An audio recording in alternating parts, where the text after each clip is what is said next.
Verse 36, but I said to you that you have seen me and you do not believe. You've seen me. I mean, I just fed you and you don't believe.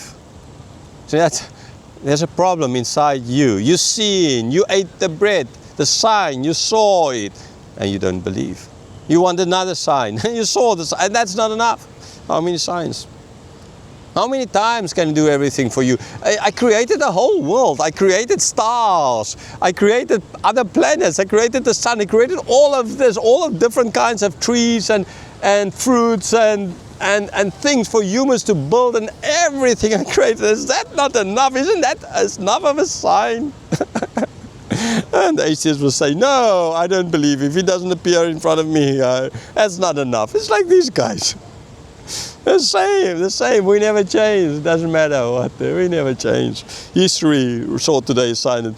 History tells us not to repeat it, please. And yeah, we continue to repeat history, right?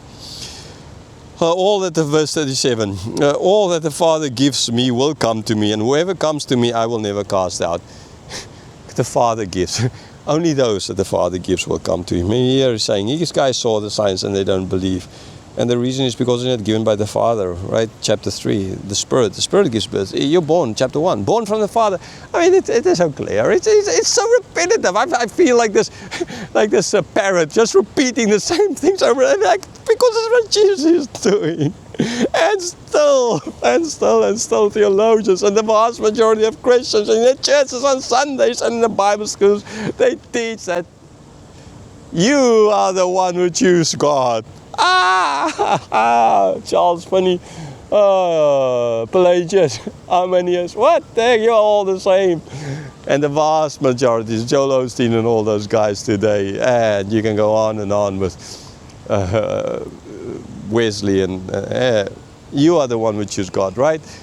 Put up your hand, choose God. And Jesus is like, nah, you know what? None of you choose God. God is the one who chooses. God is the one who chooses. I was like telling it 2 + 2 is 4 to a 15-year-old. I mean, it's so simple, right? And then the 15-year-old will still say, no way, that's 5, or no way, that's 8, or something like that. And you're like,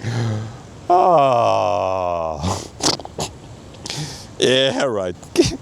Yeah, I mean, I know why you do this, because you don't want to believe in God ultimately, right? That's the problem. You don't want to believe.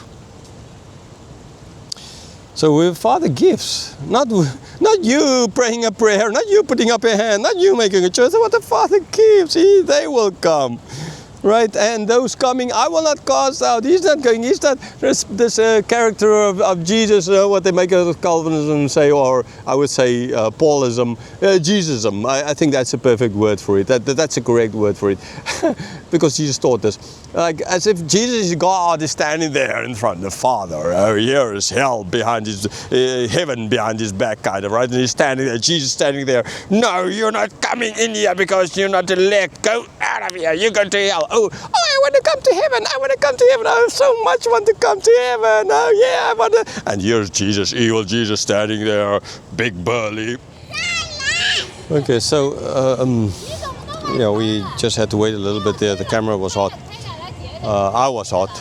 But yeah, so let's just get back to this idea of the majority, if unluckily not the vast majority of people calling themselves Christians, they have this idea, although they don't have this idea in their brain, but because of the theology, this is actually what they believe. They believe, actually, ultimately, if they think about it, but so few think about it, that like Jesus is this big bouncer, like, at a bar or something, or nightclub or whatever. I used to work in not work in the nightclub, but go on outreaches to nightclubs there in South Africa. So, these big burly bouncers standing there, like Jesus standing there in front of everyone, and it's like, no, you're not getting in. I know you want to get into heaven, but you're never going to get into heaven, because no way I'll let you in. When actually the truth is, and what clearly is taught in the Bible, although this is not what theologians and Christians and pastors and missionaries teach, Finney and those guys included, Wesley, Pelagius and Arminian and all those guys, I can throw out the names there, is more the idea that Jesus, the truth is what the Bible teaches, that Jesus is standing in front of hell, right? And with outstretched pierced hands, and he's trying to and everybody's trying to get into hell, right? I mean, everybody wants to get into hell. There's no one who doesn't want to get into hell. That's the truth of the matter. All like sheep gone astray. Psalms, Romans, are clear about this, right? It's not Calvin or who came up with this, right? Even not Paul. David already wrote it in the Psalms, and Jesus clearly said the same kind of thing. I don't want to go to hell. That's the, like even here. But there he stands with his hands pierced, and he said, "No, by grace I give you faith. You go to heaven. I know you do." And even then, after giving, we still sin and we still want to get into hell. I guess still, no. You go to heaven. You go to heaven. You don't deserve it, but.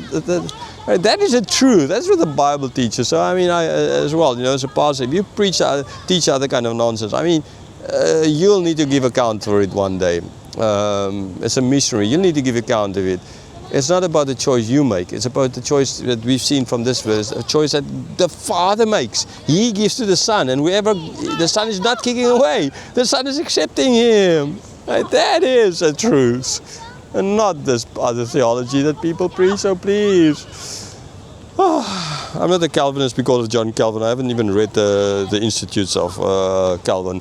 Don't kill me for that, other Reformed people. It's just kind of, I've read some of it, but I just don't have the time for all of this, right?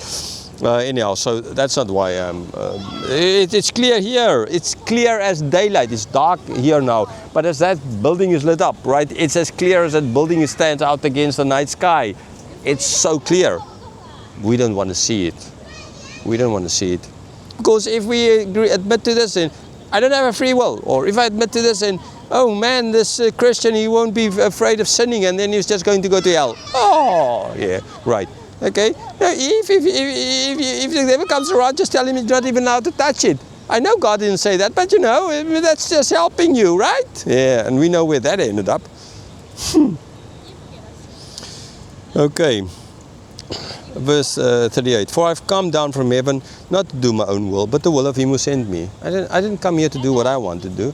I come to do what the will of the Father. The Father gives, I accept, right? This is what I do, right? I do not my own will. All these works I'm doing, it's not because I want to do it, right? It's not because of where he is pointing. Jesus is pointing fingers to the Father, right? Unlike us again. Now look at me. I was once a drunkard, and now I'm such a good person, a Christian. I'm teaching church. Like, look at me. I'm such a good guy, right? And even Jesus is giving the glory to the Father. I mean, again, there's so many things that we believe and we teach, and it's just unbelievable.